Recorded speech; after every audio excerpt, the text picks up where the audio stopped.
It's time for another blast from the past with Biomiracle Bokutte Upa, though maybe not as successful of one as Akuma Joe Dracula. Konami's been re-releasing some of their Famicom Disk System games on cartridge as part of a discount line. And the original Biomiracle Bokutte Upa came out in 1998. And honestly, it looked a little bit primitive even by that year's standards.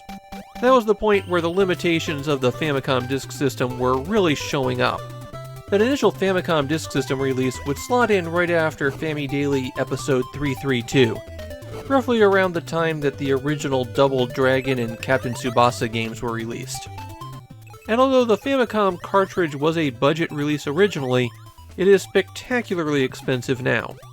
Way past the threshold for the 10,000 yen club, the club for games where you could expect to spend 10,000 yen for a cartridge-only copy.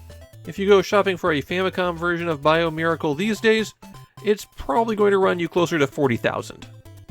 There's also a bit of gaming lore surrounding Biomiracle Bokutte Upa. It's said that pirated cartridge versions of the game turned up in the US as Baby Mario. As far as I can tell, this is not true. The pirate version was Mario Baby. Well, let's get into the game itself. The plot of Biomiracle is that monsters are abducting babies, but there's one baby genius 2 super baby who's able to take them on. This is a side-scrolling platforming game where A jumps and B swings your rattle, or as it's officially called, the Gaia Sword. The rattle has the amazing ability of inflating enemies that it strikes. And inflated enemies can be used as platforms, or you can bop them to send them flying. Inflated enemies who get bumped like this will bounce off of terrain and damage whoever they hit, including you. That actually makes them a bit dangerous, since it's really tough to control where they're going to go. You have to hit the floating enemy just right, otherwise you're going to find them going in a direction you didn't expect, and probably coming straight back at you. Inflated enemies are important to use as platforms to reach out-of-the-way places, and at points where you have to use them, there will be an infinite stream of enemies spawning in for you to hit with your rattle. Be careful as you're jumping around. If Upa falls from too great of height, then he'll knock himself silly and lay flat on the ground for a little while. It won't hurt you unless an enemy comes after you while you're stunned, but it is annoying. As you're progressing, you'll find boxes that have Upa's face on them. Hitting these with your rattle will make them drop something for you. You could find milk to restore your health, a heart which will extend your life bar by 1, or apples that are just worth points. There's also a bell that will make you invincible, as well as letting Upa walk around instead of crawling. The life bar extensions that you get from the hearts stick with you if you die, so that's one small kindness there to make your life a little bit easier.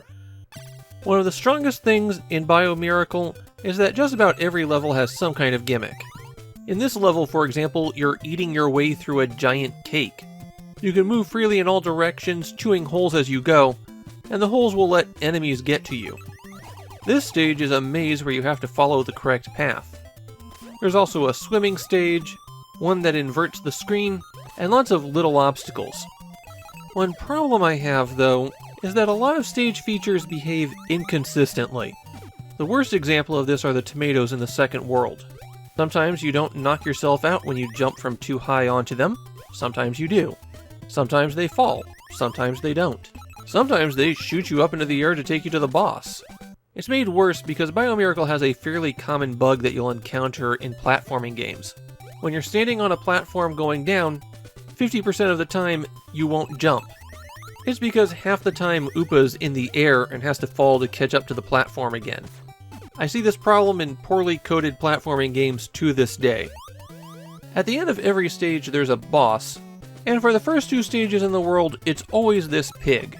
As you progress through the game, the arenas will become trickier, but it's still always this pig who spits out little guys, and you have to hit him 3 times. The actual bosses tend to be a little bit trickier, except in the first world where it's a tougher version of the pig. Later bosses have a bad tendency to be invulnerable a lot of the time, and it's already hard enough to aim your shots, let alone time them correctly. If you die at any point on a stage in Biomiracle, you go all the way back to the beginning. There are no checkpoints here. And if you get a game over, you have infinite continues, but it's back to the beginning of that world. Biomiracle Bokutte Upa is pretty well regarded in Japan. It's one of the classic Konami 8-bit games. And although there were never any direct sequels, Upa kept going in Konami games for quite a while. He became one of the major characters in the Parodius shooter series. Most of the later entries have him and his sister Rupa flying through space. My own take is that I've always found Biomiracle Bokutte Upa to not be as good as I'd like it to be.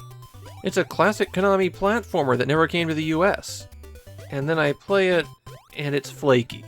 The controls aren't as tight as you'd like, it's hard to manage the special ability, the platforming is more annoying than it should be.